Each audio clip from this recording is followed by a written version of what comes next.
Welcome, everyone. Dr. Josh Long here with AME Podcast, my quest to talk to folks who are making music beyond the classroom, what I call lifelong learning and music engagement. And these folks are continuing to playing beyond the institutions, as I like to say. We're sponsored by Art and Music Emporium, serving artistic excellence. We do things such as teach lessons, we fix instruments, and we do a bunch of performance initiatives, which a lot of folks can actually get involved with. One being the annual Community Band by the Sea down in Wildwood, New Jersey. That happens at the end of July. Kind of a performance down there we've been doing annually, and it's been growing every year. We also do the Bethlehem Steel Company Legacy Band, which is going to be happening in October of 2025, where we recreate the Bethlehem Steel Company Band. As well as we have two tuba Christmases, which are going to be here before you know it, and one being in Easton, Pennsylvania, and one being in Belvedere, New Jersey. All of those events that we have, you can actually participate by either coming the day of, or we do have rehearsals for the larger ensembles the day before. So check us out at www.artmusicemporium.com. We're also on Facebook if you'd like to give us a like there. And if you're watching this on YouTube, please subscribe to our channel because we put things such as these podcasts as well as our performances there for you to watch. We also do have a Patreon account, and all our proceeds go again to helping folks continue making music beyond the classroom. And again, as I said, lifelong learning and music engagement. I'm super stoked about talking about our next guest here. I actually met him in the community world around Pennsylvania, New Jersey, I would say. And he's been a very big supporter of our Tuba Christmases and a lot of our community events. I know him as a trombone player who's also dabbled in baritone at certain times for tuba Christmases and tuba, I believe, a few times. And he's just been a wonderful guy. And I thought how great to just talk to somebody who, again, is just continuing making music beyond the classroom. So, welcome, Art Charlton. How are you? I'm good, Josh. Nice to see you. Yeah, thank you. And Tuba Christmas. That is how we met. Belvedere Tuba Yeah, Christmas. that's what I was going to say. I think it was the Belvedere It Tuba was. Christmas because, and then I think we had the talkings of having the Easton one, which is Yes, carried I on. said to you, and I think it was at that very first Tuba Christmas. I said, "How would you like to do this in Easton?" And you said yes. And I said, "There's somebody you need to meet," and we got it together. I know. And I don't even know how many years you've been doing Easton now. Well, I know, I don't know the exact number because I know we've stopped a few times around the pandemic. I know we didn't do One, I a think few we did. years. Yeah, Yeah, one or two in there, maybe but two. yeah, we've been doing it annually, and I know that ends always being, Yeah. I know we did it on Saturday, and then we did it on Black Friday, and we've been doing them on Black Friday, I think the most, just because It's, it just works out. Well, I'll tell you, my Josh has been out of high school for 10 years, Mhm. and it started when he was in high school, or yeah, I guess he was in high school. Maybe not. Maybe actually the Belvedere one was before he got to high school. 'Cause he didn't Yeah. start playing tuba until high Y- school. Yeah, well, the Belvedere one, believe it or not, the Belvedere Tuba Christmas, I think we took that over. I should know all of these facts. We should be hitting close to 20 years, believe it or Yeah, not, with that one it soon. very well could Yeah, be. because we started that one in Bangor, PA. We Mhm, had that one for a few years. It was always on Christmas Eve. It mhm. was originally, which we didn't run it, it was in Stroudsburg, Pennsylvania. And that gentleman decided to not do it. And we ended up moving it to Bangor. And then after we didn't have our store there anymore, we moved it to Belvedere just to use the facilities there. And I know that one's becoming such a big thing. Like I still get calls. It's so funny. I get calls a few weeks prior from some of the audience. Are you going to be there? We're just double Yes, checking. You're going to be there at 4 o'clock. Yep, we're going to be there. I get asked if you're going to be there, and asked if I'm going to be there with you as well. But yeah, I didn't play this past year. I think I was stuck at work until it was I, too late or something. Yeah, yeah, I and think you were. when I Yeah. showed up to watch, and Yeah. it was what a great audience. There were Yeah. I don't know how many people, but a really good sized audience on Christmas Eve. Mhm. So Yeah, I know. We always say that because I always worry about that because we do it in the square at Belvedere, and we always say this all the time. Like, is there anybody gonna come? And before you know it, I mean, goodness yeah, gracious, it's become a tradition. yeah, That they come yeah. down and listen, and Easton one that we always do.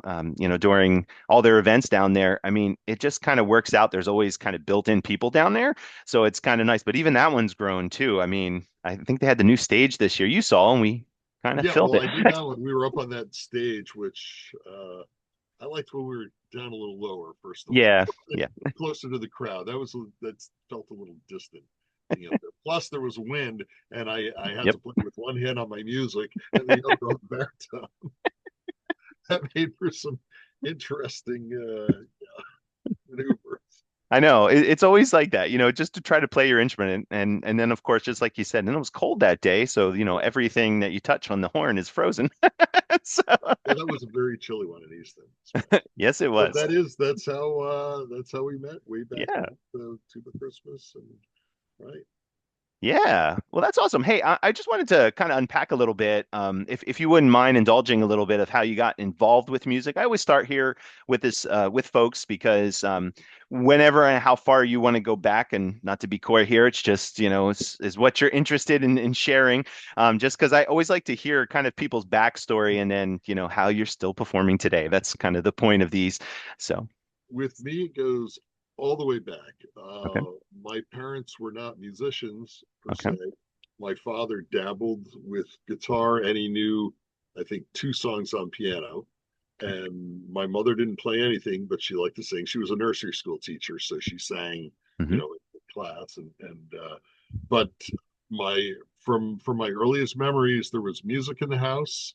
Um, my dad, sometimes he had a friend who he a work friend when he worked in New York City, and this was, I guess, they were of the folk era, that the folk revival era of the late '50s. Hmm. Kingston Trio. Kingston Trio was my first favorite band because Okay. that's what I heard growing up, and that is why I started playing guitar, which was my pretty much my first instrument. Um, I did take my first piano. I'm the youngest of three, and we're all in relatively close. I always say boom, boom, kaboom. There's a year apart, my older siblings, and then 2 years to me. Um, and all three of us play instruments. My brother still is very active playing low brass. Hmm. My sister doesn't anymore, but she is involved in our hometown's music in the parks program. She's been Okay. active with that, and she's a big community volunteer. But she was taking piano lessons from one of our neighbors across the street, and I had my first piano lesson. I rode my tricycle across the street to the teacher's house, our neighbor. This is not all that impressive because as I recall, I didn't start riding a two-wheeler until relatively late. But I was probably about 5 years old or so when I had a Okay. piano lesson for the first time. But that was just a one-off. So I started playing guitar when I was about 7 or 8. I don't remember exactly what. And it was in grade school chorus and Hmm. sang and that kind of thing. Learn music, learn to read music early on. In elementary school. Fourth grade is when they introduced instruments at our school, the district where I grew up, Hmm. which is Boonton, New Jersey, North Jersey, about Hmm. 35 miles outside of Manhattan. You can see the Manhattan skyline on a clear night from where I live. So fourth grade, everybody can pick an instrument if they want to. So myself and all the fourth grade boys picked drums. So there's 30 of us with our little drum pads and our sticks learning how to play drums. And after, I don't remember how long, but it was still autumn. It was probably only a month or two in the school year. The band director came over and said, basically, not to pat myself on the back, but it's like, you have musical talent. You cannot play drums. You must take an instrument. So, and I said, well, then I'd like to play trumpet. They said, well, no, you'd have to rent a trumpet. We don't have any trumpets. We have trombones and French horns. And the vocal music teacher, she was a young teacher, and I absolutely adored her when I was, second and third grade and in the fourth grade. And she said, my favorite instrument is the French horn. And I'm like, no, I don't want to play French horn. Sorry, Miss Salveson. And so I picked trombone. So I started on trombone in fourth grade. Um, Played all through school. We had a summer school. It's funny because I tell people, and I have a friend who I met in this summer school, and I actually just saw him yesterday. We went to a concert, um, my wife's concert. We can talk about that later because she's got the Hmm. real talent. I say we met in summer school, and people are like, oh, you're in summer school. So no, it wasn't like that. It was all electives. It was music and science and art Hmm. classes. And I took Spanish when I was in fourth grade, and I started I took guitar lessons in summer school, and they had band, and so I was in like the junior band, and then the stage band it was called back then, jazz Hmm. band, or they were called stage bands, and then there was like a concert band when I was at the middle school level. And, so I did that pretty much through eighth grade, the summer program. Um, Junior high school, and I was pretty much the best trombone player, which is, again, isn't saying a whole lot, but I was, first chair from it, pretty much right from the start. Um, and did a regional or like a district band junior high school level, which was non-audition. That was selected by the music teachers. I never did audition for district or region or anything like that in high school. Um, I don't know why. I just never did. I guess I was a Hmm. bum. So, and played all through high school. And when I graduated high school, I put down the trombone and said, "Yeah, I'll pick it up again someday." And I didn't. Um, I did when I was in junior high school. We had a drum corps, and this was the drum and bugle corps era, but our drum Hmm. corps did not do field. It was strictly a parade corps with kind of an odd instrumentation: trumpet, bass trumpet, or marching baritone, glockenspiel or bells that they hold up and play like that, Hmm. fifes, and drums. Kind of weird. Hmm. Uh, but I learned the three valves, Yeah. and and then I fooled around with tuba or sousaphone really a bit in high school, Okay. and so I could play the valves. So after putting down the trombone, going off to college, and I continued to play guitar, and I had also taken piano lessons later on and did that for a bunch of years, and Hmm. again learn chords and chord structure. And I'm not a great sight reader, but I can read chords and I know how to form the chords with my hand. So I Hmm. look at a songbook. Um, so going off to college, and the only time I would put a mouthpiece to my mouth was maybe the drum corps would have alumni back, or something like that. Until Tuba Christmas came along, Okay. and I think I might have played trombone at that very first Tuba Christmas. Not sure, Hmm. but or I might have played the marching baritone, you know. Um, but so it was years, and then maybe 10 years ago, I was at an antique show. Where you have all the vendors have booths and they're selling stuff, and there's all kinds of antiques. And this one vendor had a trombone, and it was a 1947 Olds, um, super Olds Okay. model with beautiful scrolling, and it had the silver ring, sound ring, I believe it's called, Oh on yeah. the bell. On the flare. Yep. Oh, yep. And and there was a mouthpiece there, so I picked it up and played a few notes, and the slide worked. I said, "This is actually a nice horn.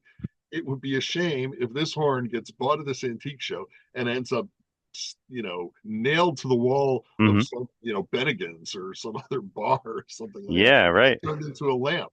So I made a deal and I bought this horn, and I you know started practicing again. And sometime not too long after that, um, a community orchestra formed in the Lehigh Valley, Oh, okay. and one of my wife's flute friends was in it, and suggested I go. And I think this was the year Josh, who graduated in 2015, came back from college, and so why don't you and your son join this community orchestra for the summer? So that's when I started playing again, Oh. uh, and did that for a few years. And then in 2018, the Big Easy Easton Brass came along, Hmm. and I go into that. But any questions at this point? Yeah, I just had a quick question. What orchestra was it? That you? Valley Community Orchestra. Oh, okay. I Okay. think it's still in existence, but I think it's pretty small at this point. Okay. Not sure. Yeah. Yeah. I overlapped for maybe a year with doing the two groups. For the two groups. Okay. That was a little bit too much. So, And I'm just interested, was the first Tuba Christmas my Tuba Christmas, the one that you came for me? yes. Oh, And wow, I didn't I know knew that. about Tuba Christmas because my brother, who continued to play trombone and baritone, Yeah, like yeah. he never stopped. He took it up after me. He didn't start until high Okay. school. He was a clarinet player before that. And even though I'm the younger brother, he wanted to, be like his. No. So he took up trombone, and then he also joined the drum corps that I was in. Okay. And he stayed locally. I moved. I went to school out of state, Hmm. and so I dropped drum corps when I went off to college. And then summers I was just like too busy, and I didn't you know. Yeah. And then I went back to Boston after college for another year. So basically I got out of that. So but I had seen him. He's done Tuba Christmas in New York City a couple of times. Hmm. I had seen that, so I was well familiar with Tuba Christmas when I found out about the one, in Belvedere on our In board, Belgium, right.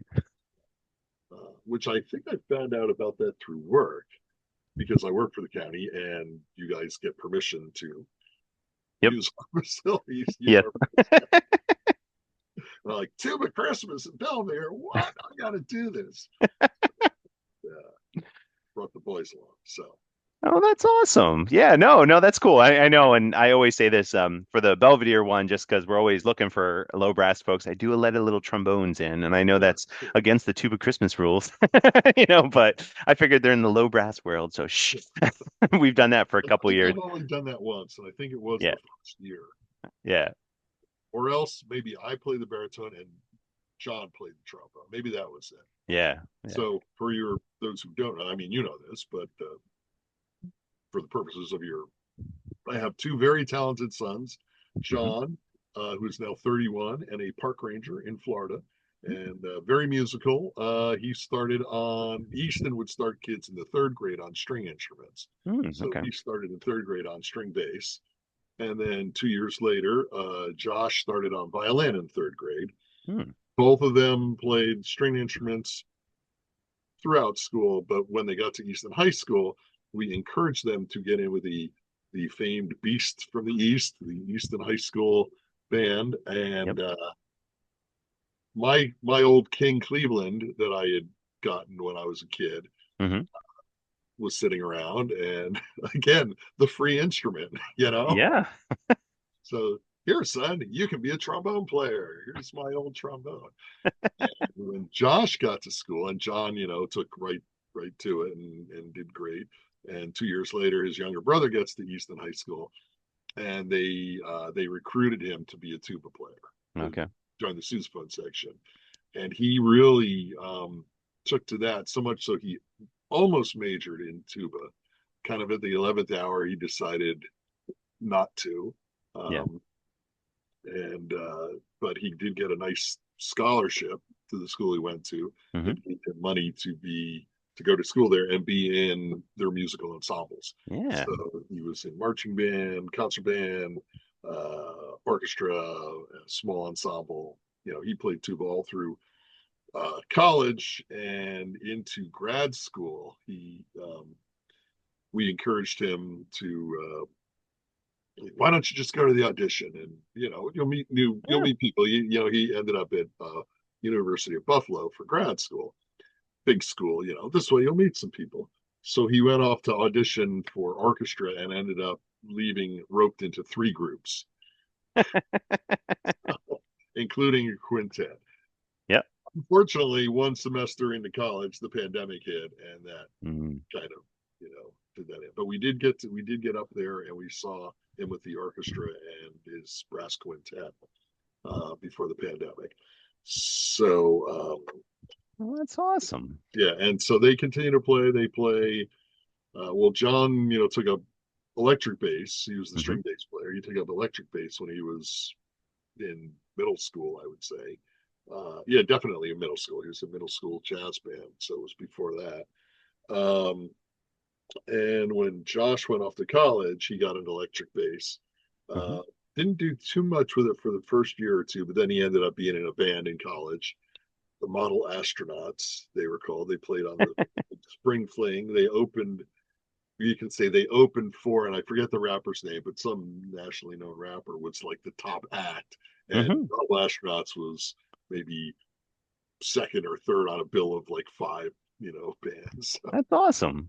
Um, yeah. So, and then they both took up electric guitar, Yeah. and so that's pretty much where Josh is concentrating. He's Mm. doing electric guitar, like a sort of a drone effects kind of thing. I don't know quite how to describe it, but Yeah. he has a duo called Levitation with one of his college friends, and they That's just cool. played in a drain pipe venue outside of Philly, like some echoey drain pipe off in a park somewhere, Oh, wow. which is sort of a cool. I think there were 4 or 5 bands, so it's part of the show. So, Oh, wow. and he's going to be playing at College Hill Porch Fest, which we could talk about in a little bit. Yeah. So that's a thing in my musical world right now. So, Yeah.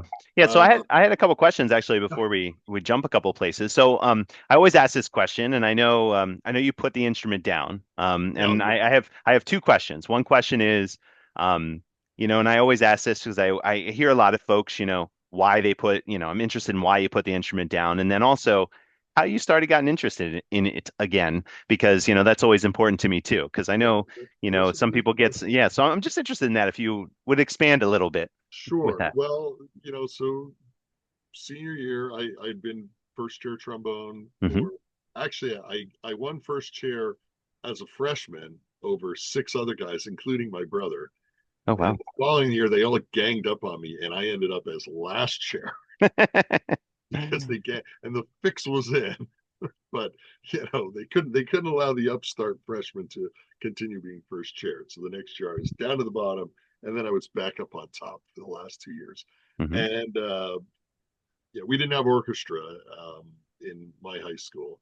And actually, when I joined Valley Community Orchestra, that was my first orchestral experience. Oh, okay. And Okay. having to count massive amounts of rests and play with sharps, Yeah. not just flats, there's sharps too.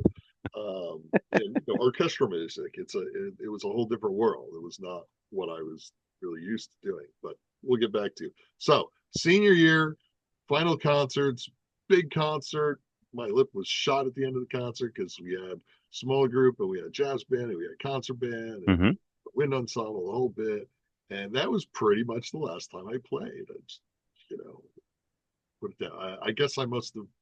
No, I didn't play Pomp and Circumstance. We marched instead. So that final spring concert senior year, that was it. That was like, my lip's shot. Hurts too much. I set it down for a week and then 2 weeks, and then I went off to college, and I think I brought the horn the first semester, Hmm. never touched it, brought it back home at Christmas. And again, I continue to play acoustic guitar and electric guitar. So that was a lot of gear right Okay. there. So, Yeah, sure. and then the getting back into it again, I bought this horn that I thought it would be a Yeah. shame if it went to waste and became a lamp, and then found this group to join, and just kind of took it from there. And it was at a good point in my life. I was done with Boy Scouts. My kids Yeah. were in Scouts from Cub Scout on, and I was very active as an adult leader through Hmm. that. But then, after they were out, I mean, some people stick around, but I just stuck around for a little bit, but not a lot, and just needed some other things to do. And I think, oh well, this joining this orchestra is kind of fun, So I had some fun with that, and then the other big thing, which kind of predates the Big Easy East and Brass, friend of mine, a college friend who still lives in the Boston area, Hmm. told me about a music festival called Honk Fest, Okay. HONKFEST, Hmm. which started in Somerville, Mass, which is where the college I went to is. And it's street bands, and a lot of it are people who played, in high school, but now Hmm. they're adults, and so they've Yeah. formed these bands, and some of it sort of comes from the New Orleans second line tradition, and some of Hmm. it is just, kind of adapting rock songs for brass instruments, and some of it is there's a very much an activist political element to it, and reclaiming the streets for pedestrians and bicycles and things like that. So this Honk Fest, it's right in the neighborhood where she lives, and Hmm. she said, "You got to come to this. You and your boys would love this." And this was before Josh was playing, so I'm guessing, but John was. So it was probably John's like 1 year in on trombone, and Josh is not yet taken up tuba. Right. And it's Columbus weekend, so my wife had to work on Monday, so we got a 3-day weekend, and but not for her. So it's like we're going to do a guy trip. We're taking a road trip up to Boston. The boys are like, "Yeah, what is this? Oh, we don't want to go. We don't want to." And then at the end of the weekend, they're like, "We're coming back next year, right?" And I'm like, "Oh yeah." So we got into the Hunk Fest world, and particularly me, I really took to this because I love New Orleans, and I had been there before, and Hmm. I just love that style of music. And again, there's a very strong New Orleans-y kind of strain in the honk world. Um, so I started going to this year after year, and the first few years they came with me, and then when they either couldn't get out because of high school band commitments or went off to college or whatever, first few years we brought up friends there. So we'd always introduce a new friend to it. So I brought up Yeah. four, 4 to 6 of their friends. And then one of their friends went to Boston University. So he came over and joined us at Honk Fest. And another one went to, I think, Northeastern, and he came over and joined us. And then they added a pickup band component after we'd only been going a year, maybe 2 years. They added a pickup band. I was like, well, this is great. It's great to watch these bands, but it's more fun to play. Yeah. So I started going back year after year for the pickup band, and then got uh, filled in with a couple of the bands. Like, oh, we don't have a trombone player this weekend, so I joined them for the parade. And a couple of songs were easy ones to pick up, and a couple of them are like, well, I'm just going to kind of lay back, and when I Hmm. feel the note, I can play it. But some of the stuff was pretty advanced. But so there's 2 other bands that I've played with at Honkfest, plus pickup, and I'm signed up to do the pickup band again this year. I haven't Oh, got the music yet, awesome. and I ended up going. So Honkfest started in Somerville, the Boston area, Hmm. and has spread all over. So now there are honk bands all over the country, all over the world, and there are festivals all over the place. So I went down to Honk Tex in 2019, I believe it was 20. Yeah, it must have been 2019. Uh, and they called it the Vol Band, the volunteer band. Okay. So you had to do some kind of volunteer activity with the festival, and a buddy of mine who was in the School of Honk Band in Boston, he and I went met up down there. So we did the fundraising, went around with the pails to collect donations at the various outdoor concerts, and Right. that was our volunteer stint.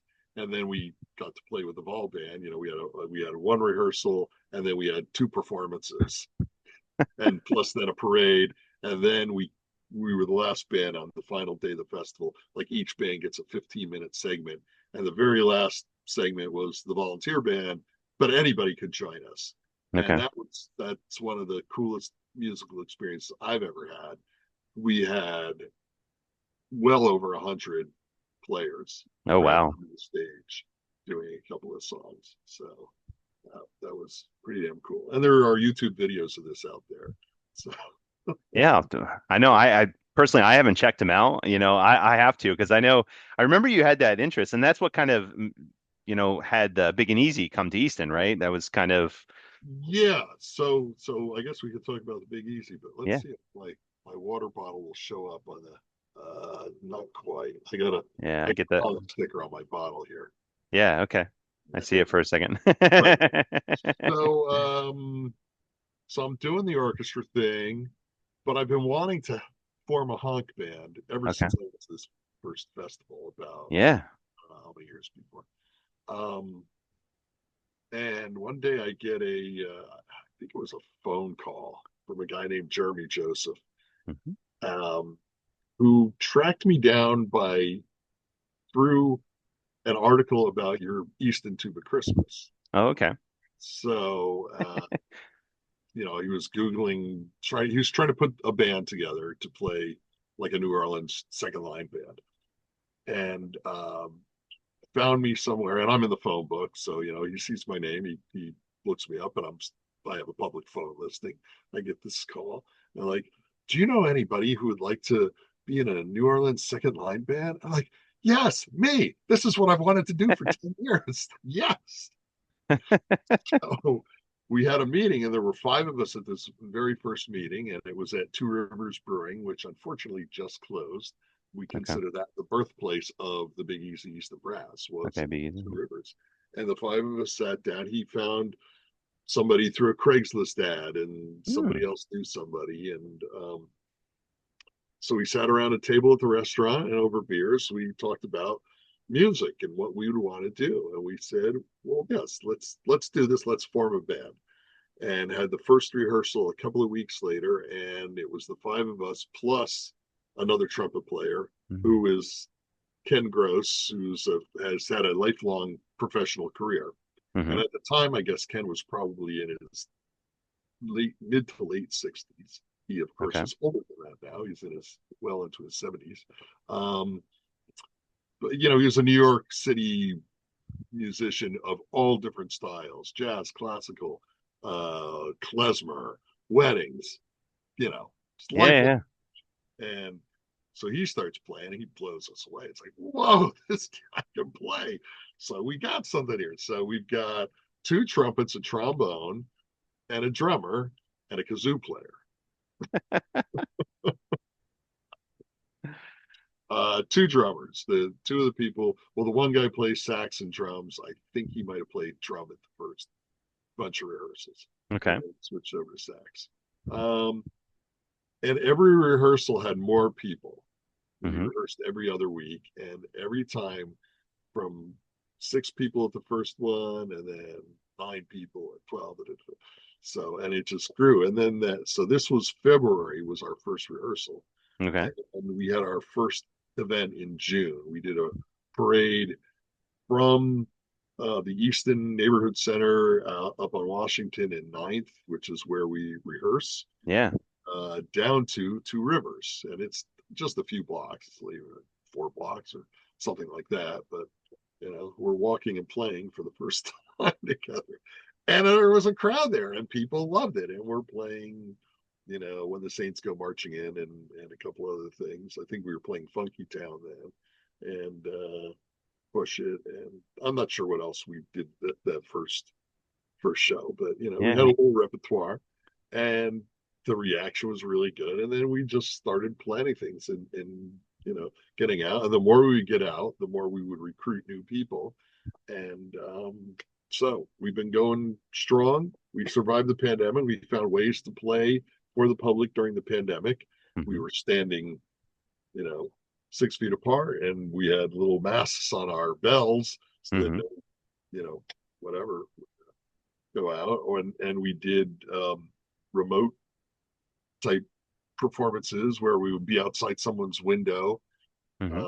We did a few things where we went to play for people who were in a nursing home or a convalescent home or a rehab center or something like that, Yeah. outside their window to cheer them up. And Yeah. did a little video that I sent. My neighbor was in, she was in the senior Moravian Hall Square up in Hmm. Nazareth, living there, and we couldn't see her because of the pandemic, and it was her birthday, so we recorded a birthday video for her, and I sent it off to her daughter. Her daughter put it on a screen and played it for her. That's awesome. It was a way to stay in touch with people during the pandemic. Yeah. And then, we got through that and got right back into playing. And we just had 4 parades at Music Fest. We do parades. This is our third or fourth year of Music Fest. And we were invited to join a band on stage at Festplatz, which is the big tent. Oh And we yeah. up during their set and did 5 songs with them. And the crowd went absolutely wild. And that was a lot of fun. So That's awesome. basically, it's the reason why I play. You're probably going to ask this question because it's Yeah. fun. Because I'm getting a huge amount of enjoyment being surrounded by people and making music with other people. Hmm.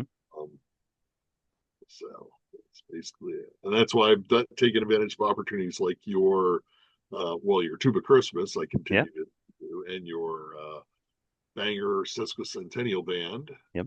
Some of your other ones, unfortunately, the timing doesn't work Yeah. out. Timing doesn't. We'll get you someday. We Yeah, always say your that. your your one down to the shore is always at the beginning of our county fair, which I Yep. work at. Yep. So I can't do that, but a couple of years Yeah. later. Yeah. Down the road. Yeah. Yeah. Well, that's awesome. Yeah. I always ask that question. I know you answered that. And it's something it's special to me, and I guess the reason why I'm doing these podcasts, if this makes sense.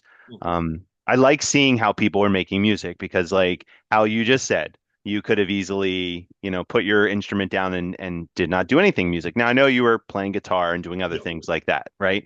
But I'm always asking that question just because I feel like it is enjoyable to you, and you mhm. you end up, traveling to go to Massachusetts, see Hongfest, and Mhm. bringing that kind of flavor back down, with the Big Easy and in Easton and playing, and I know you're there for some of the Christmas festivities with that and Music Yes. Fest and different things like that. And it's very engaging to me watch people do music just because, it does something. And I guess I'm going to ask that question again. And I know you said, it's about the people. Is there anything else you want to expand on that how it how it just connects with you, how it I motivates you if you can think it's about hard it? to explain. I can't imagine life without music, and I don't Mhm. know if that's because I grew up and there was either a record playing or my mother was singing to herself or something like that, or singing to Yeah. us when we were little.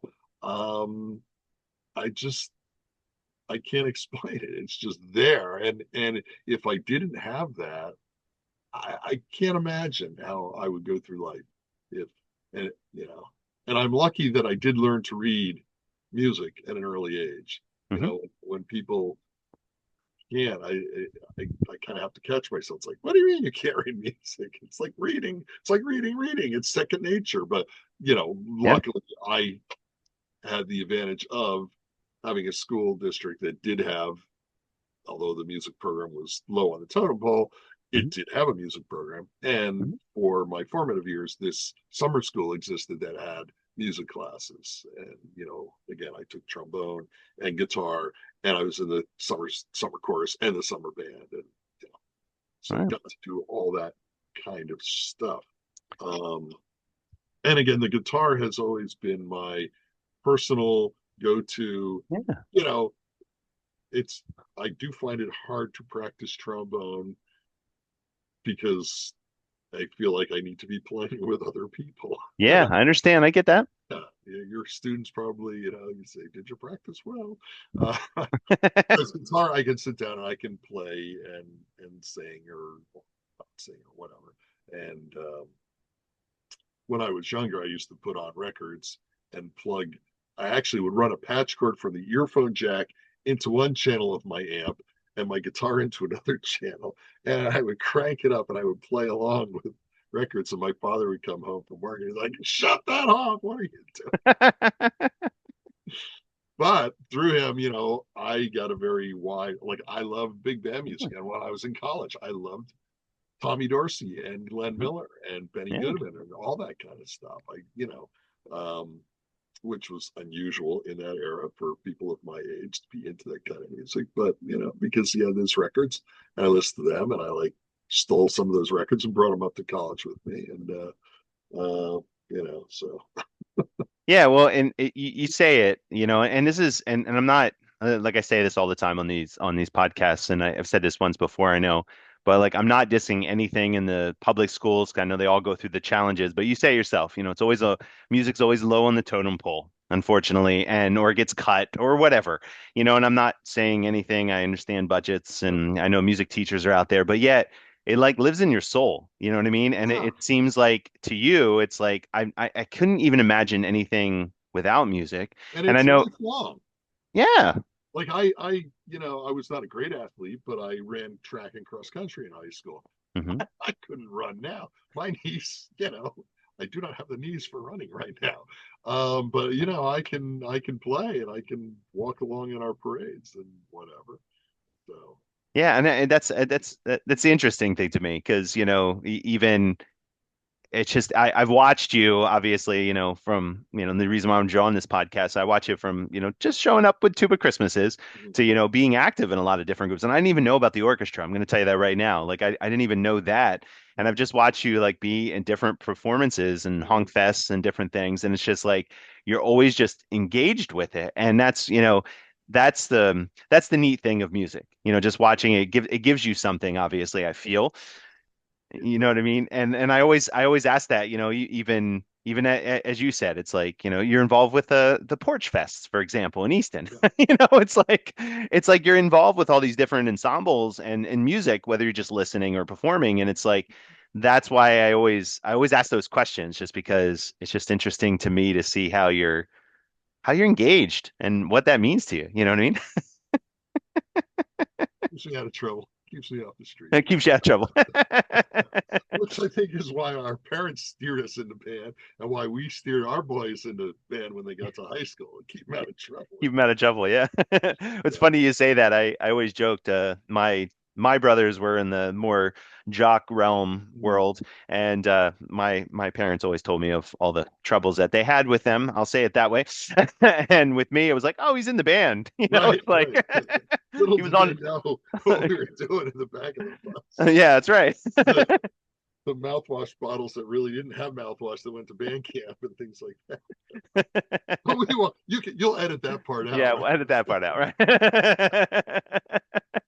So the other thing, so I'm playing guitar and acoustic and electric guitar in high school and post high school, but I never was really in a band. Like everybody, Mm. had the garage band in high school, and I jammed with some Yeah. guys, but I just never was in a rock band. And then um, when I was 40, my 40th birthday, I had a coworker who had a duo. He a guy, he played guitar and keyboards, and had a girl who sang, and she played mandolin. Hmm. Um, so, because she thought it was too much of a cliche to just be the girl singer with a tambourine, so Hmm. she took up mandolin. And I saw that. I think they played for some event I went to, and I knew him from work and jammed with him a little bit. And my wife threw a surprise 40th birthday party for me and had them there with their drummer. They also had a drummer that they worked with, and had my guitar there. And so at my party, I got up and played with them, which was kind of Cool. a blast. All my friends come out, and it was a big, surprise. And so I became a member of their band, and we just did covers, you know, Hmm. Jimmy Buffett, Margaritaville, Brown Eyed Girl, that kind of ilk. And Yeah. I introduced some Elvis Costello and Nick Lowe and Warren Zevon into our repertoire, and then we started doing a lot of Johnny Cash and a lot more country. So we had the country version of the band with a different name, and we would try to do, country songs. And we Yeah. even did it one show where we booked a pedal steel player, a Hmm. pro. We never rehearsed with him. We just gave him the song list, and he came in and he sat down. He was an older guy, and he just wailed on the pedal steel and knew what he was doing. And there were a couple of songs that he sang. So that introduced me to a whole different realm of music doing that. And so that kind of ran its course after a while. It just hard to do that.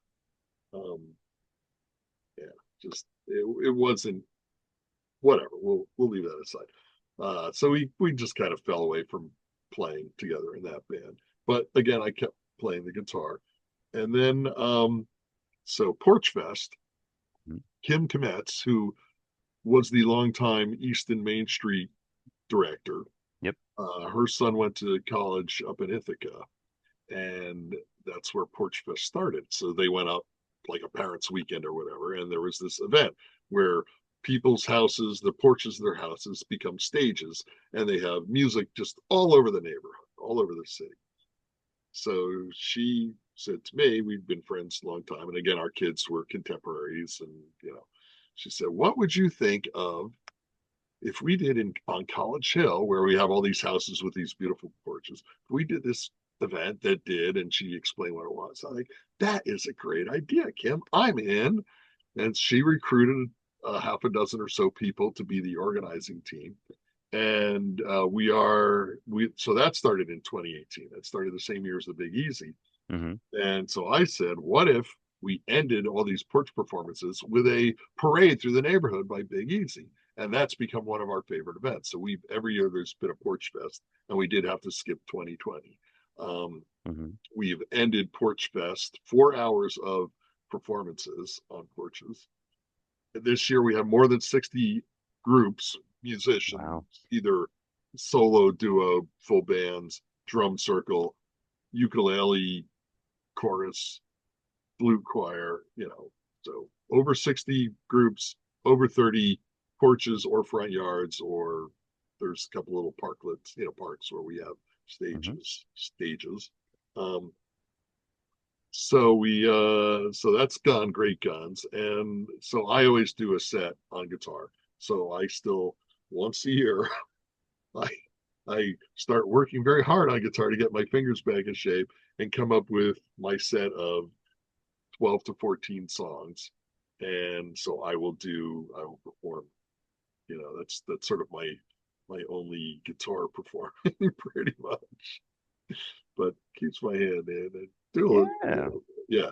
What's So cool, you still like do these events, and still play for it and still, because and I know it's like, just as you say, it's like, with timing and life and all that, it's like it's nice to have those staple events that happened, so it's just very interesting to me, yes, how you're doing that. And it's awesome. Thank you for sharing that. so my year kind of, I have the Porch Fest weekend in September, and I have the Honk Fest weekend in October.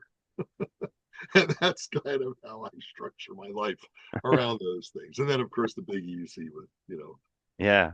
stuff. Well, that's So this awesome. year I'm doing the first few years I just kind of did songs that I liked, Yeah. and I drew from my various influences and things that I liked. And I would do all covers except I wrote the Porch Fest song, Oh. which it starts, "Welcome to Porch Fest. If music is your quest, sit on down, have a rest, listen to our songs." And so it had like, two verses, bridge, another verse, bridge, another verse, Uh-huh. it's there's we have, well, it always changes. We have 24 porches and more than 40 shows the one year. Now I'm gonna have to say we've got 30 porches and more than 60 shows. So I would do the one original, and then I would do covers of songs that I like. Yeah. A couple of years ago I did a total Warren Zevon tribute because I am a massive Warren Zevon head. The man could do no wrong. It's a tragedy that he got sick and died, and that he was not allowed into the Hall of Fame, not picked. He was, Hmm. for whatever reason, but he's going in now. So I did all Warren Zevon songs, and last year I decided I had some fragments of songs that a couple songs that I Yeah. had written over the years, um, a couple that I had started and never finished. So I applied myself, and I finished three songs that go way back, like decades back. After decades, I finished these songs. Like, all right, I've got one verse. I just need two more. And Yeah. so I did a all originals set last year. That's cool. So again, it was an exercise. I was stretching myself, and I don't have a great. I really admit I do not have a great singing voice, or at Hmm. least not as a solo voice. Oh, that's the other thing. I'm in the church choir. Hmm. I've been doing that for a long time, and before that, I was in the Twin Rivers Choral Society, Hmm. which was also way out of my comfort zone, doing serious choral music. some of it in other languages. Wow. My wife got in that, and then I started writing program notes, just researching the different things. Hmm. Then when she was pregnant and she took a semester off, then I started singing because we felt bad, like, they're losing a member. Uh, and then she came back and we sang together for a few years. And then, that group, the director moved out of the area. So Hmm. that ended. But, so again, I had serious choral music and serious orchestral music as an adult for the first time. And it's like, wow, this is really different. But it was Yeah. good. It gets the brain moving. Yeah. That's awesome. So anyway, doing songs, singing again, kind of out of the comfort zone, but Yeah. it's good to stretch yourself. And so this year I'm doing protest songs. Oh, okay. That's my theme. Yeah, so Yeah. keeping up with doing the theme. So yeah, we shall overcome, and well, I've got a whole list that I'm working on, so I won't reveal too much more. Yeah. That's awesome though. That's cool. So, Well, hey, and as we're capturing this motivation, and as kind of as we're wrapping up this podcast, I was actually interested if you wanted to share a little bit of advice to other folks. I always ask this question in our podcasts, and basically, I come across a lot of folks who have done music, in school like you, have played that last concert just like you, and then have stopped. And then yeah, they don't really do anything other than, I could suspect to see them at some concerts, those kind of things, but they don't ever make music. And I was right. just interested in if you could kind of harness some of what your motivation is and also how you, continue to make music and create events and, get involved with events and those kind of things. Whatever it is, it could be trombone, it could be guitar, it could be singing, it could be anything really. That's what I'm actually interested, just people actually engaging in music. And just share that with other people, if you would. Well, one of the things Jeremy says, Jeremy Joseph, the founder Hmm. and leader of the Big Easy, East Brass, he says at every concert, who here used to play an instrument when you were, in school? A lot of hands go up.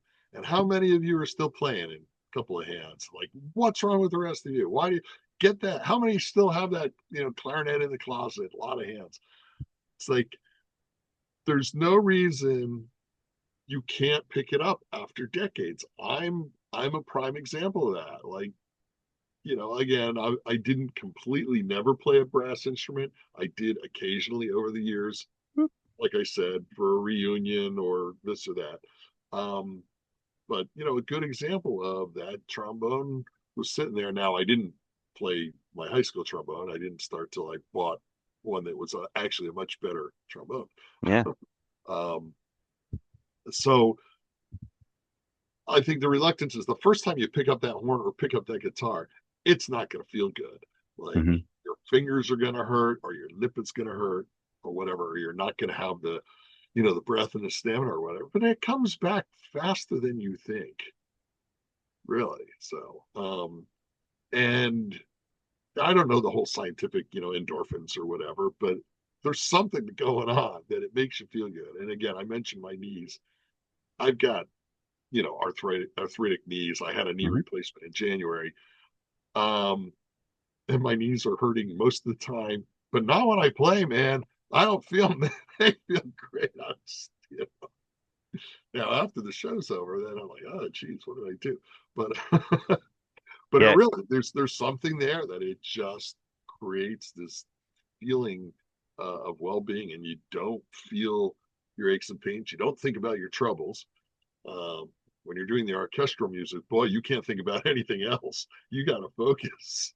That was something I learned. It's like leave work, rush from work to get to this rehearsal, and it all fell away because that music was there with all those little notes on it. And so, Yeah, thanks for sharing. I know one thing I just wanted to, as you're saying this, I'm thinking of something. I just wanted to share this with you. So I went to a performance once, and it was an alumni group, and I'm not trying to be rude in here. The people who were older came in, they had their walkers, their canes, and you know, but they picked up that instrument, and I swear, Like things changed like that, Yeah. because I don't think they felt anything after that. And I kind of agree with you with that. It's like you pick it up and you just play, and it's just you forget about everything else. And Mhm. it's, and not that we're calling this some sort of drug or anything, but it's just something that it's something about it.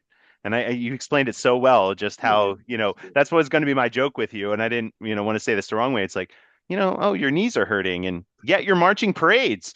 You know what I mean? Well, we don't march. We kind Well, of saunter, strolling still. but I am moving. You're moving. The banger parade that was over a mile long. It was Yeah. what, a Uh-huh. mile and a half, something like that. Yeah, it Yeah, was about a mile and a half for the yeah. banger. Yep. Yep. I think I slept well that night after I did the parade. And I did your memorial. What did you call it? The memorial band or something like Yeah, that. we just called it the Banger Yeah, 150th 150th. celebration band is what Right. we did. Yeah. Yeah, and I Yeah. did that, and I We got wore home. you out. It was a good Uh, one. Yeah. yeah. That was a lot of fun doing Yeah. that. Yeah, shame the weather. We were all crammed into the firehouse there. Yeah, I know. I know. There's I watch it. It's so funny. I put the camera, it was my cell phone, I put it up on the wall, and Yeah, it looks really nice, but we were so tight that day. It's like, barely moved but my slide. It's like yeah. the trumpet player. They don't need a lot of room. Yeah, trombone Uh player either. yeah, I And was worried we were gonna be too bright in that space, but it worked out. I did.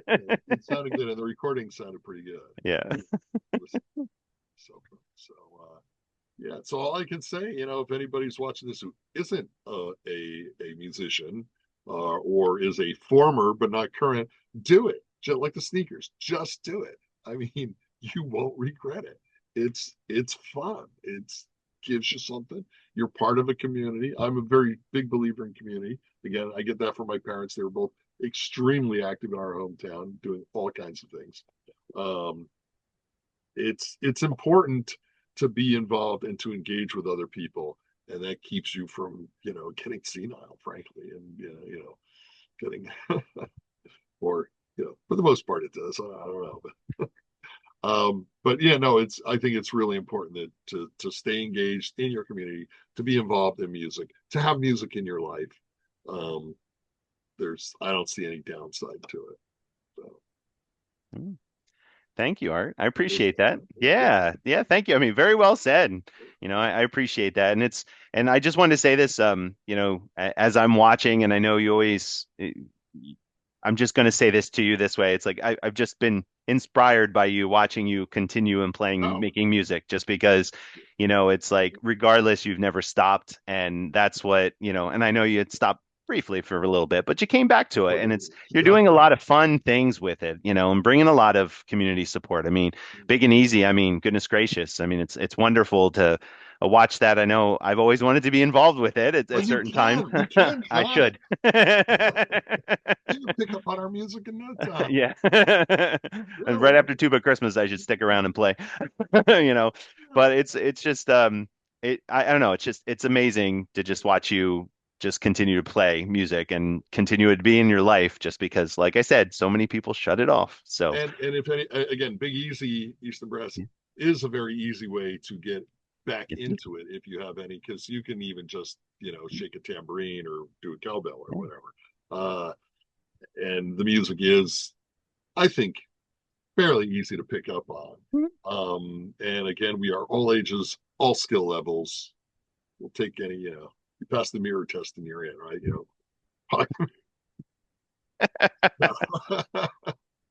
But no, it's a lot of fun people. It's a very welcoming group, and we have a lot of fun with. And that's the thing. We try to only take gigs that are going to be fun. We've done a couple of things, festivals that were not fun. They were too hot and sweaty, or too the audience wasn't right. Wasn't Right. really there, Yeah. not engaged. And those are okay. You know what? We're not going to do that one again, but we'll do Yeah. this other one, because it's all about not just us entertaining, but providing experiences for us in the band. And Yeah. that's why, getting the music fest year after year is it's so fun. Yeah, definitely. And I'll put all that information down in the Oh, comment section. yes, I'll put that in the Yeah, comments. down in the comments. I know it's not there yet, but it will be.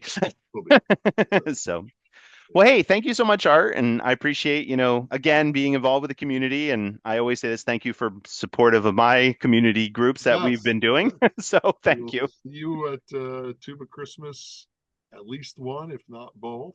Yeah, definitely. When I find out our Christmas plans, whether our Christmas Eve. So sure, I will see you for the downtown Easton one.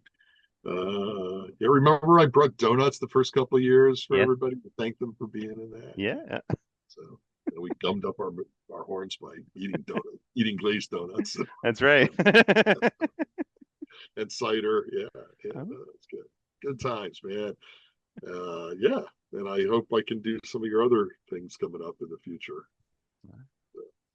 Well, thank you I'm so much, glad that Art. you do this stuff. I think it's Yeah, fantastic that thank you. you are I don't know if reviving or what word what's the verb we would use, but letting people know about the golden era of band music. Yeah, yeah. Keeping that alive. Yeah, I know. And I try to make, we've just been like, my goal is like, I keep going back to that lifelong learning. It's just, my goal is just keep people moving in the world of music, whatever skill level they are. Because I think a lot of people feel that, again, they go through school and then they're like, oh, I'm not good enough. But you are, it's like, and you actually get, it's so funny. I always tell this story. I had this, a flute player. I've had a couple of musicians come back and, I'm just going to play here and there. And now, I mean, goodness gracious, you should see how far they're going with their instruments and just, so engaged with music. So, Yeah, but, good, but good. yeah, thank you.